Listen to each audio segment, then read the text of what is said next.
My friend Donald Trump लगता है कि इस बार शांति नोबेल प्राइज लेकर ही मानेंगे, क्योंकि दुनिया में इस वक्त इनसे बड़ा शांति दूत कोई दूसरा नहीं है।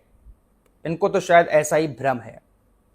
दुनिया में कहीं पर भी दो देश आपस में लड़ रहे हैं, उनमें सुलह कराने के लिए डोनाल्ड ट्रंप बीच में आ जाते हैं।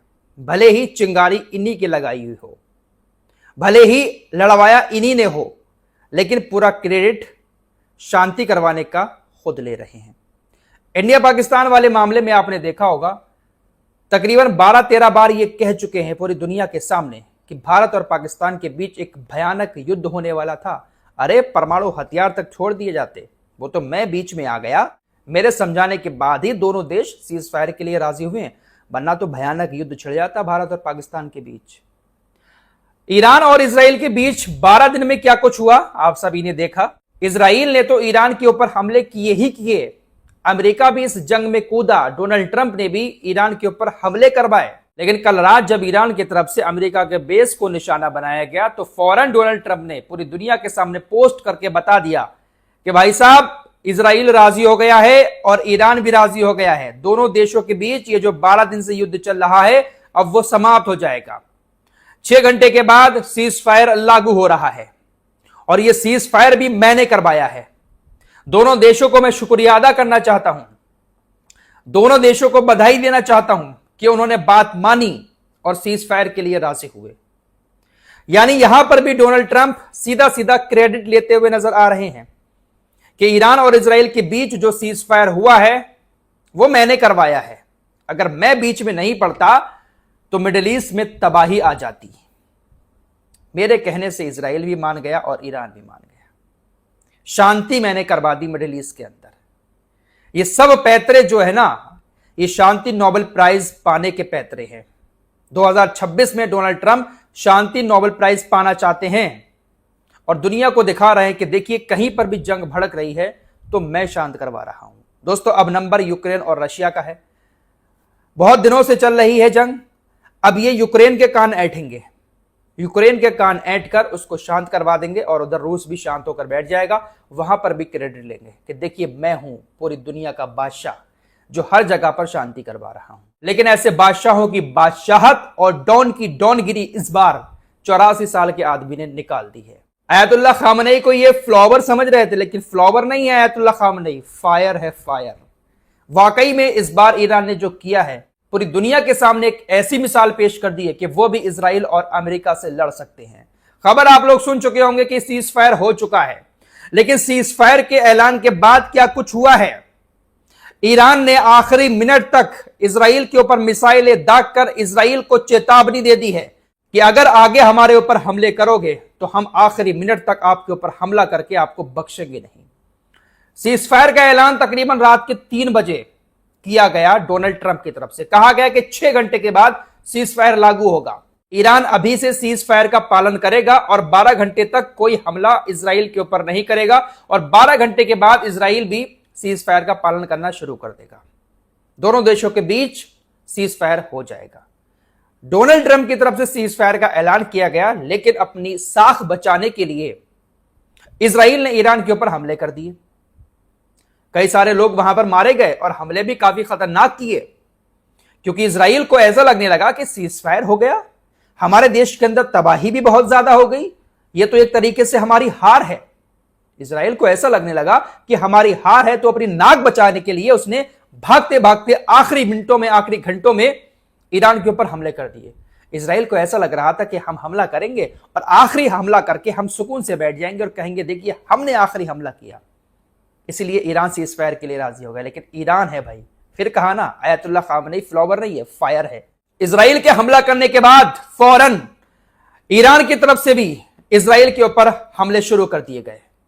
दनादन बैलिस्टिक मिसाइलें इजराइल की तरफ दागी जाने लगी। ईरान की तरफ से 2-2 मिसाइलों की 6 वेव्स छोड़ी गई, कुल मिलाकर 12 मिसाइलें छोड़ी गई। 11 को इंटरसेप्ट कर लिया गया इजराइल के द्वारा। सिर्फ एक मिसाइल इजराइल का जो वीर शेबा एरिया है वहां पर जाकर गिरी है और उस एक मिसाइल ने ही काफी तबाही मचाई है। लेकिन उस एरिया में मीडिया को सेंसर कर दिया गया है, तबाही की ज्यादा चीजें सामने नहीं आई हैं। मौतों का आंकड़ा भी बहुत बड़ा है इस बार सिर्फ एक मिसाइल से। खबर के मुताबिक 11, 13 या फिर 18 लोगों की मौत की खबर है। बहुत सारे इजरायली यहूदी घायल भी हुए हैं, लेकिन मीडिया को उस एरिया में सेंसर कर दिया गया क्योंकि यह आखिरी मिनटों में किया हुआ ईरान की तरफ से हमला था। डोनाल्ड ट्रंप ने सीज फायर का जो टाइम दिया था उससे कुछ ही मिनट पहले ईरान ने आखिरी हमले करके दुनिया को चेतावनी दे दी है कि हम बख्शेंगे नहीं। डोनाल्ड ट्रंप ने पोस्ट करके दुनिया को बता दिया था कि सीज फायर लागू हो गया है, लेकिन ईरान की तरफ से जवाब दिया गया। ईरान के विदेश मंत्री ने कहा कि सीज फायर लागू नहीं हुआ है, अभी तक इजराइल की तरफ से सीज फायर के प्रस्ताव पर हामी नहीं भरी गई है। इजराइल ने सीज फायर अभी नहीं माना है, हमारे पास तक कोई खबर नहीं आई है, हमारी सेना हमले करेगी। ईरान के विदेश मंत्री ने तकरीबन 4:30 बजे पोस्ट करके कहा कि हमारी सेना आखिरी मिनट तक लड़ी और आगे भी हमारी सेना लड़ती रहेगी। इजराइल अपने हमलों को बंद कर देगा तो हम भी अपने हमलों को बंद कर देंगे, लेकिन अगर इजराइल हमारे ऊपर हमला करेगा तो हम जवाब जरूर देंगे। फिलहाल अब खबर यह है कि हमले दोनों तरफ से रुक गए हैं, सीज फायर ऑफिशियली लागू हो गया है। बेंजामिन नेतन्याहू की तरफ से इस बात की पुष्टि कर दी गई है। इजराइल की तरफ से कहा गया है कि इजराइल ने ईरान के साथ सीज फायर कर लिया है, अमेरिका बीच में पड़ा और जो सीज फायर कराया हम उसको एक्सेप्ट करते हैं और हमने जो ऑपरेशन चलाया हमारी सेना ने, उसमें हमें जीत हासिल हुई। नेतन्याहू ने अपनी पीठ थपथपाते हुए कहा कि इस ऑपरेशन के दौरान हमने ईरान के परमाणु ठिकानों को तबाह कर दिया, ईरान के मिसाइल भंडारों को खत्म कर दिया, ईरान के आसमान पर हमारी सेना ने कब्जा कर लिया। इस ऑपरेशन के दौरान हमारी जीत हुई। जिस ईरान ने सीजफायर लागू होने से पहले भी 12 मिसाइलें इजराइल के ऊपर दागी हो, उस ईरान को लेकर कह रहे हैं कि हमने भाई जीत हासिल कर ली और उनके मिसाइल अड्डों को तबाह कर दिया। दोस्तों, फ्लावर नहीं है, फायर है। आयतुल्ला खामेनी झुका नहीं है इस बार और पूरी दुनिया को चेतावनी दे दी है कि हम झुकने वाले नहीं हैं।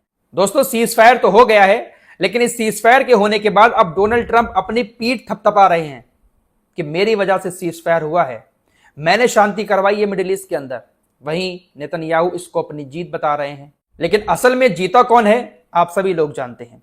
पहली बार अमेरिका और इजराइल को किसी देश ने जवाब दिया है तो वो ईरान है। इतने बड़े हमले आज से पहले ना तो कभी इजराइल के ऊपर हुए और ना ही अमेरिका के सैन्य ठिकानों पर हुए। कल जो अमेरिका के सैन्य ठिकानों पर हमले हुए, ये ईरान ने अपनी एक साख बचाई और अमेरिका ने भी अपनी साख बचा ली। अमेरिका को ईरान ने पहले ही इन्फॉर्म इसलिए कर दिया क्योंकि ईरान को पलटवार करना था और अमेरिका ये बात जानता था कि ईरान हमारे सैन्य ठिकानों पर अगर हमले करेगा तो हम उसको रोक नहीं पाएंगे, हमारे सैन्य ठिकाने तबाह हो जाएंगे। क्योंकि बड़े बड़े एयर डिफेंस सिस्टम जब इजराइल के अंदर मिसाइलों को नहीं रोक पा रहे हैं तो हमारे सैन्य ठिकानों की क्या ही औकात है। छोटे से हैं, हर देश के अंदर जो बना रखे हैं छोटे छोटे डब्बे, अमेरिका ने उनको तो कुछ ही मिसाइलों में तबाह कर सकता है ईरान। तो शायद इसीलिए अमेरिका ने यह बड़ा फैसला लिया है। डोनाल्ड ट्रंप को यह बात समझ में आ गई कि ईरान एक ही दिन के अंदर हमारे सभी सैन्य ठिकानों को तबाह कर सकता है। इसीलिए ईरान और अमेरिका के बीच अंदर अंदर कुछ खिचड़ी पकी। ये बात पक्की है कि कुछ ना कुछ तो खिचड़ी पकी होगी कि भाई आप हमला कर दो साख बचाने के लिए, लेकिन हम अपने सारे लोगों को यहां से निकाल ले रहे हैं। और हमला करके ये चेतावनी दे दी ईरान ने कि हम कुछ भी कर सकते हैं। इसीलिए शायद डोनाल्ड ट्रंप राजी हुआ है। फिलहाल इस 12 दिन की जंग के दौरान भी तमाम इस्लामिक देशों का असली चेहरा सामने आ चुका है। कौन कितना पानी में है, कौन किसके साथ है, सब कुछ हमारे सामने है। फिलहाल इस रिपोर्ट में इतना ही। दुनियादारी की और खबरें जानने के लिए हमारे साथ जुड़े रहिए।